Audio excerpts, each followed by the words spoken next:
Hey everyone, welcome back to On Purpose, the #1 health podcast in the world. Thanks to each and every single one of you who come back every single week to listen, to learn, and grow. And you know that I make it my best effort to find guests and connect and create conversations that I think are going to serve and support you in amazing ways. And today's guest is going to do exactly that. She's not going to disappoint. And today I'm live from We Day. And if you don't know about We Day, it's part of the We charity and the We movement, where 20,000 kids today are being celebrated for the service they're doing in their local and global communities. It's phenomenal. Now, I've already been out on stage, but our guest today, Catherine McNamara, has not been out on stage yet. We've just sneaked her in here to have a moment to ask her a lot of different questions about her life, her perspective, why she's here today. And for those of you who don't know Catherine, I want to tell you some amazing things about her. So listen to this and listen carefully. Catherine is best known for her role on the teen drama Shadowhunters, which has received 4 Teen Choice Awards and 2 People's Choice Awards. Catherine was the People's Choice Female TV Star of 2018. She now stars in DC Comics series Arrow and was recently cast in the Stephen King miniseries The Stand. She's deeply passionate about charity work and released a song where, listen to this, 100% of the proceeds were donated to the United Nations charity Girl Up. She also helped raise $2 million for Children's Mercy Hospital with Selena Gomez. Catherine, thank you so much for doing this. Thank you. It's so wonderful to meet someone who's doing so many incredible things, so incredibly talented, doing this on very little sleep. Well, that's what I do. I've never needed much sleep. How much have you slept again, did you say, in the last 24 hours? I don't exactly know, but most of it happened on an airplane. But no, honestly, people ask me all the time, because I always keep a crazy schedule like this, of how I do it with no sleep. And it's because I'm dedicating my time to things that I really care about. You know, I genuinely want to be doing these things. And so, you know, if it means I have to give up a couple hours of sleep, that's worth it. I love that. And how did you get involved with We Day? I'm fascinated to know the story of how did you find out? How did you hear about it? So We Day is something that I've known about for a long time. Actually, a lot of my cast members from Shadowhunters have done We Day events all over the world. And it's something that I've been trying to find an opportunity in my schedule and an opportunity where, you know, I have met up with We Day's course of action. And this just happened to be perfect. I just finished up shooting Arrow here, and I'm about to start The Stand here as well. And congratulations. Oh, thank you. Thank you so much. And so here we are. So this is your first We Day too? This is my first We Day. This is mine too. Oh, I love it. Yeah, awesome. Great. First We Days. Yeah, and that's the same for me. So I've been wanting to get into We Day for so long. Mm-hmm. So many of my friends are involved in We Day. And so it's been a very similar journey. Well, so there we go. Where it's meant to be. Yeah, absolutely. So I want to dive into so many things about you. And the first thing I want to talk about is, what was your first, not your first, what's your favorite memory of growing up in Kansas City? I think some of my favorite memories growing up in Kansas City all happened at my grandparents' house. They have this house, it's in this beautiful wooded area, and it sort of became my nature playground with their backyard. They had all these woods and hills and rocks and things I could climb around and look at the wildlife and just kind of be alone in my imagination. And that, I think, started a lot of my sense of make-believe, which is truly what I believe led me to being an actor. I never wanted to be an actor as a kid. I didn't even know that was a job, coming from a family of science and medical professionals. And I wanted to be an economist as a kid. Wow. So that was totally my track until I, fell into this backwards. But that and just the sense of community there, there's something so special about it, which is why I always go back as much as I can. And that's why I'm so involved with the Big Slick as well, which is the organization that was started by Jason Sudeikis and Paul Rudd and Will Forte, David Koechner, Rob Riggle, Eric Stonestreet, all of these really successful actors that are from Kansas City. And they go back every year. It started as a little poker game, and now this year we raised over $2 million for Children's Mercy Hospital there in 2 days. They calculated all of the numbers, and in the last 10 years, they've raised over $10 million for the hospital. And it's amazing. It's just so lovely to be a part of, and really shows the spirit of Kansas City. That's unbelievable. I love that story. And tell me a bit about it, because I love what you shared there. And I joke a lot about how when I was growing up, I had 3 options, either to become a lawyer, a doctor, or a failure, because that's kind of like all I knew about. And so when you said that you didn't know that you could be an actor, like you didn't know it existed, I felt the same way about anything in media. Like I didn't think it was a real career. And like you said, your family was medical professionals. Your mom was a scientist. Yeah. Right? And it's like, tell me about that decision of wanting to be an economist and then falling backwards into this, because I think so many of our viewers are always thinking about finding their passion and finding something that they really believe in. Like you said, doing things that are meaningful. Absolutely. How did you switch from economist to this? It sort of hit me like a brick wall.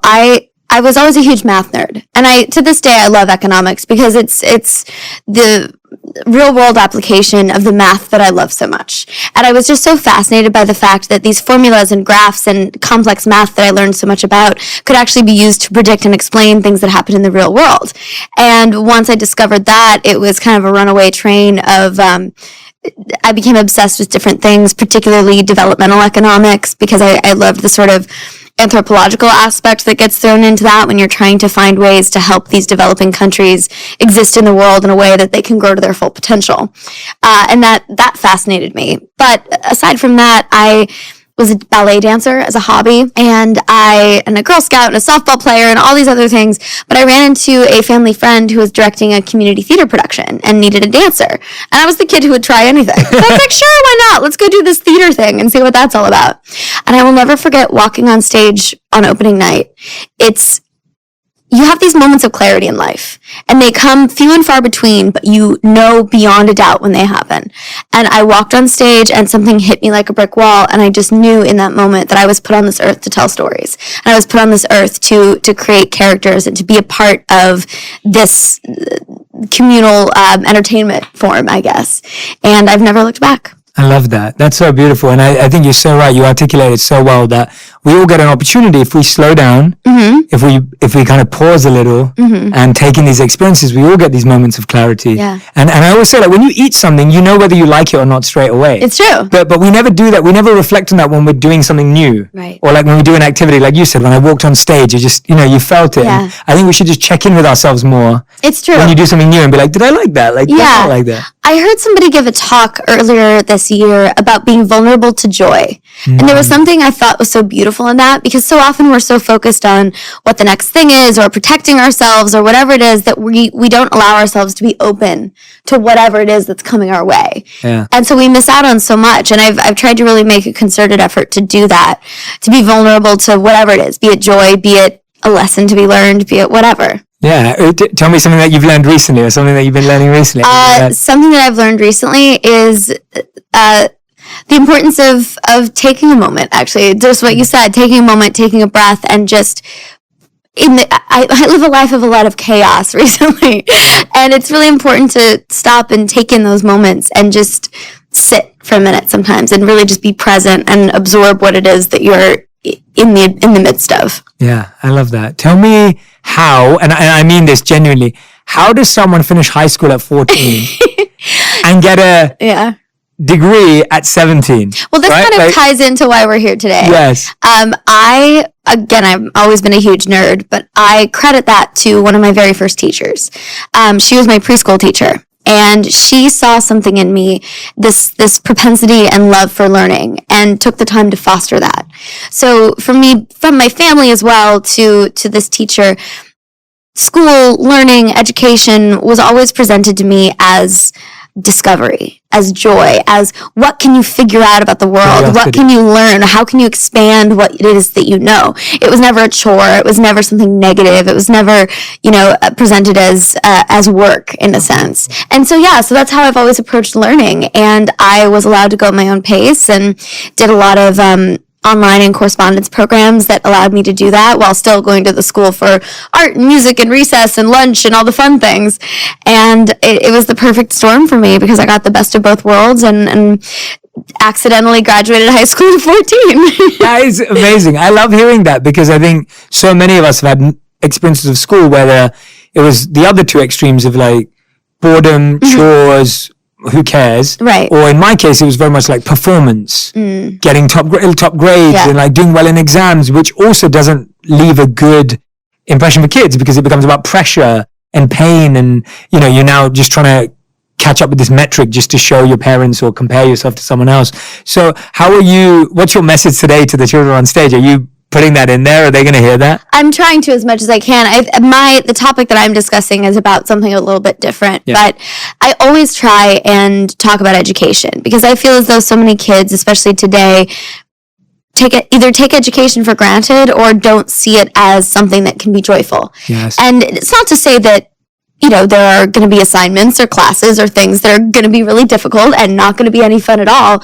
But for me, I don't know, maybe it's because I'm a stubborn optimist, but it's all about finding the fun in them. It's, you have to Mary Poppins it a little bit and figure out how to make it fun and how to make it something that you can enjoy, because you have to do it either way. Yeah, no, I love that. There's a study that was done at Yale. I get the scientist's second name wrong, so I don't want to say it. Her first name's Amy. And in my book, I talk about how she talks about how they did a study where they interviewed nurses and cleaners and all these people that work as part of a hospital staff. Mm-hmm. And they spoke to cleaners and they asked them, describe your job. And half the cleaners described it as low skilled, dirty, a chore, hard, very difficult.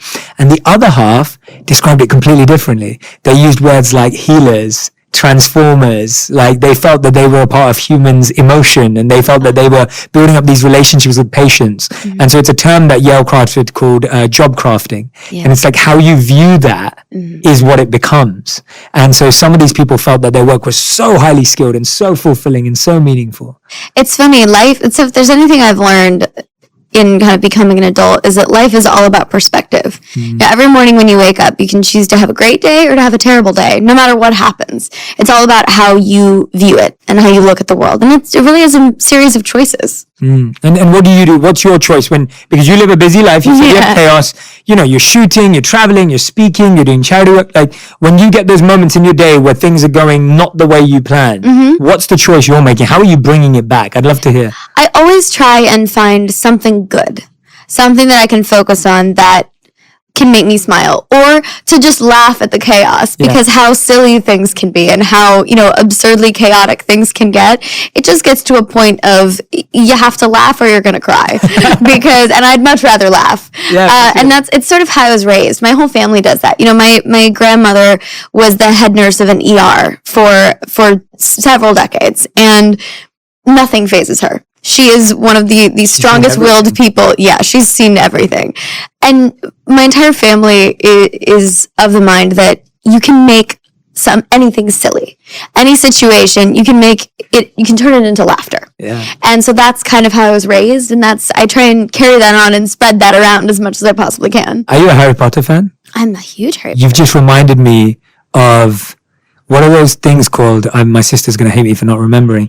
What are those things called where they come out as your biggest fear, but you have to imagine it as something funny? You know what I'm talking about? I know what you're talking about, and I can't remember for the life of me right now. We're going to get roasted by all the Harry Potter. I'm such a Harry Potter fan too, so this is so Boggart. I feel like it's a Boggart. Sure, we'll go with that. Yeah, so, awesome. But you know what I'm talking about, right? I do. Yeah, like you see a Dementor and you have to imagine it as the balloon and the moon that pops or whatever it is. Yeah. That's exactly what I'm talking about. Ron sees the spider and it's got skates on. Yeah. So. Yeah, okay, I love that piece of advice. I've never heard that before, and I think that's awesome. Okay, if we're talking about Harry Potter, I have to stop you. What's your house? So when I've been to the Sorting Hat in the Harry Potter studios, and it said Gryffindor. Okay, I can see that. But I have a bit of Slytherin in me. Well, I don't think anyone is purely one house. I have a theory on this. So I have a bit of Slytherin in me. Okay, I like the rebellious, kind of pushing, not evil. No, just rebellious and pushing buttons and like trying new stuff. Yeah. How about you? I would say I'm Ravenclaw with Gryffindor tendencies and a sprinkle of Hufflepuff. Oh, okay. That's what I've come to determine. Okay, so no Slytherin in you then. I mean, maybe a little, but not enough to claim it. I love it. I'm glad we dove into Harry Potter. We've never done that on any podcast ever before. But no, that advice of, laugh and see how silly things are. Mm-hmm. And I think sometimes it takes us time to see that, but actually we can do that in the moment and we can laugh at it. Like, please be a Boggart. Please. Yes. I have to check that. You say that being a chameleon is one of your favorite things about your job. Mm-hmm. Tell me more about that. It's something that I see in the best of actors and something I've really worked hard to try and emulate in my career. You see it in actors like Meryl Streep and Sam Rockwell and, the actors of that nature where they completely transform. Every single character they play is entirely different in look, in physicality, in the way that they interact with the other characters in the world around them, the way they speak, the way they walk. And that's something that I think is essential to our job, because we have the opportunity to walk a million different lives and play a million different people and figure out how they work. And I think the farther I can push myself to completely transform and immerse myself in every character I play, the more diverse of a Rolodex of characters I'll be able to play, but also the better I'll be able to serve the story. Yeah. Because I'm not a part of a story to put myself forward. I'm a part of the story to kind of be within that canvas and within that cast of characters, and to, you know, serve the greater arc of whatever the story is telling, and play my piece, and, you know, play my part well, and serve the greater machine of the story. And, you know, it's also really fun to see how far you can go in a different direction and be somebody completely different. Absolutely. And what's your process like? Do you do method acting? Would you see yourself considering that? Or what's your process to really get into a role? Like, is it research? Is it spending time? What's your habits? I want to know how you break it down when you get into it. It's a little bit of everything, honestly. Okay. And it differs based on the project and what it requires. So I always do as much research as I can, given that I'm a huge nerd. Yes. And it helps me to know as much as I can, because then it will kind of help inherently, even if I'm not actively thinking about it. If I have the knowledge, it'll be in the back of my head when I need it. And then, you know, if there's source material, I'll definitely go read it. Like for Shadowhunters, I read the Mortal Instruments series just because so much of it is told from Clary's perspective. Yes. And even though our series was very different, at least I had that knowledge and I had that in the back of my head that I could pull little bits from.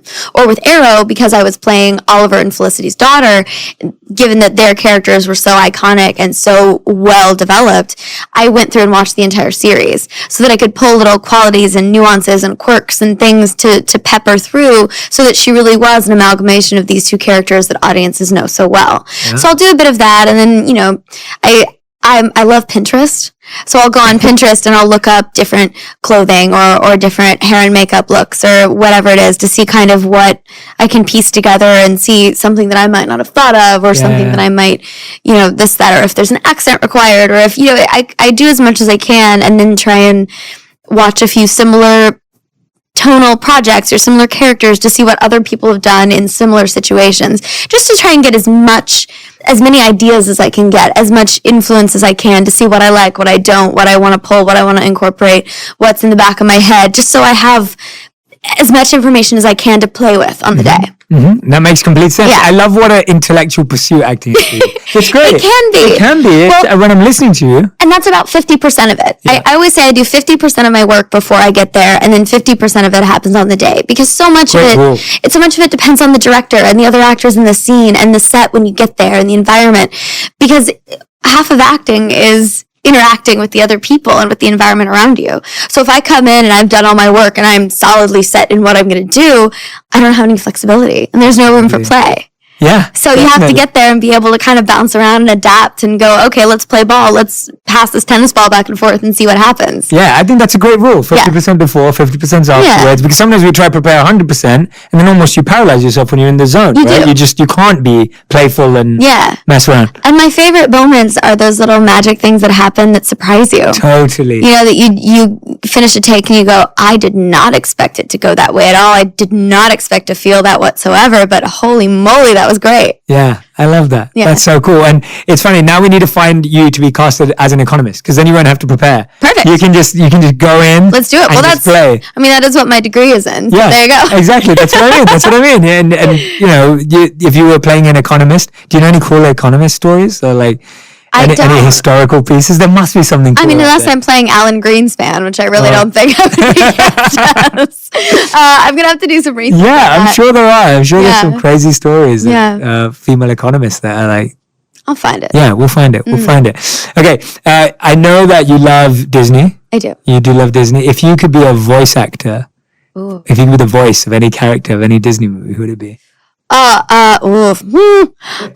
There's so many things I'd love to do. I mean, they keep creating all these wonderful new stories. And, you know, when I was a kid, I was always looking for these badass female characters. So Mulan and Pocahontas were my girls. Yes. Like, they were the ultimate for me. I wanted to be Mulan. I was like...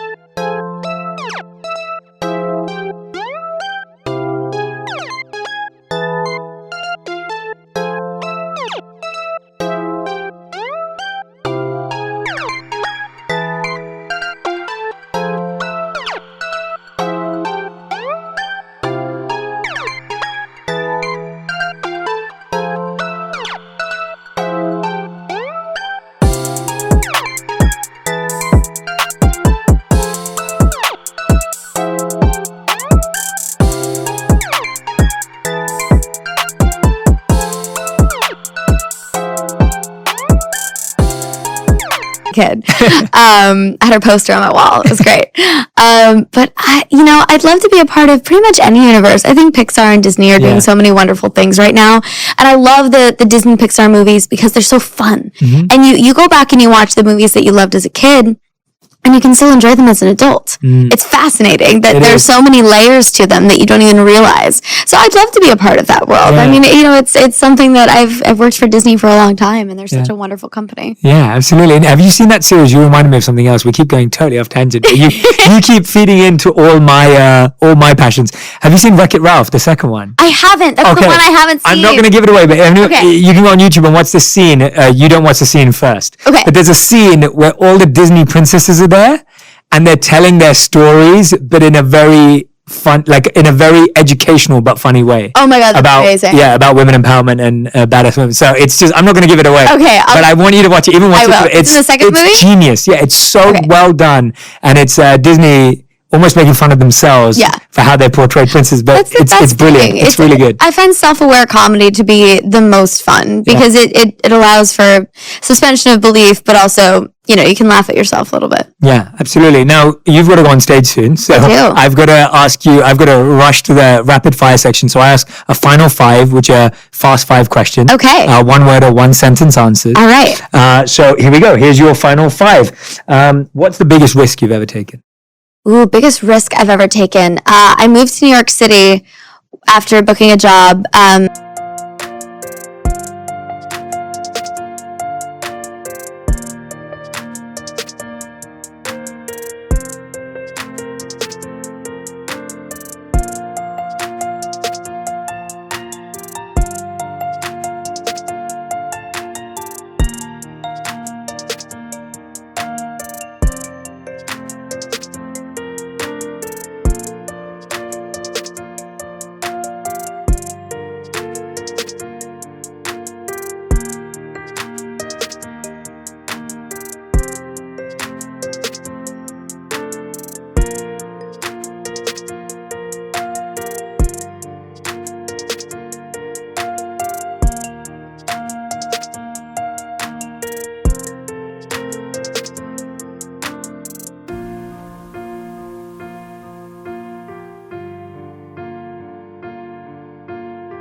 Within a week, and didn't know what I was doing, didn't know how long I was going to be there, but I just said, all right, here we go. And I was 14. Well, okay. You left that out. Very important detail. Yeah. I love that. Okay. What's the toughest decision you ever made? Toughest decision I ever made was, there was a time in this is kind of an existential decision. There was a time in my life where I could have chosen to stay in a very dark place and allow that to consume me, or choose to frame it positively and make the difficult choice of, at least at the time, of looking on the bright side and finding that silver lining. And I was lucky enough to be surrounded by people that helped me do that and helped me steer down a very healthy path as opposed to a very unhealthy path. And here I am today. Well, if you don't mind, next time we're both in LA, we both live there, I'd love to unpack that a bit more with you. Yeah, sure. That'd be amazing to talk about that. Okay. Third question. The first thing you do in the morning? Usually I roll out of bed, eat an apple, and go to the gym. Oh, cool. Mm-hmm. Okay. I love working out in the morning. It starts my day right, and it's usually the only time I have. Yeah, absolutely. Okay, fourth question. The last thing you do every night? Last thing I do every night, I usually, what do? I make sure I take all my makeup off. I'm really, really particular about taking care of my skin. I have to be in this job that we do. I usually call my mom before I go to bed, check in, see how her day was, and then make sure I don't have any emails to look at, and then off I go. Amazing. And your fifth and final question, what's one message you'd love to share with all of the kids who are serving through We Day and having such a huge impact?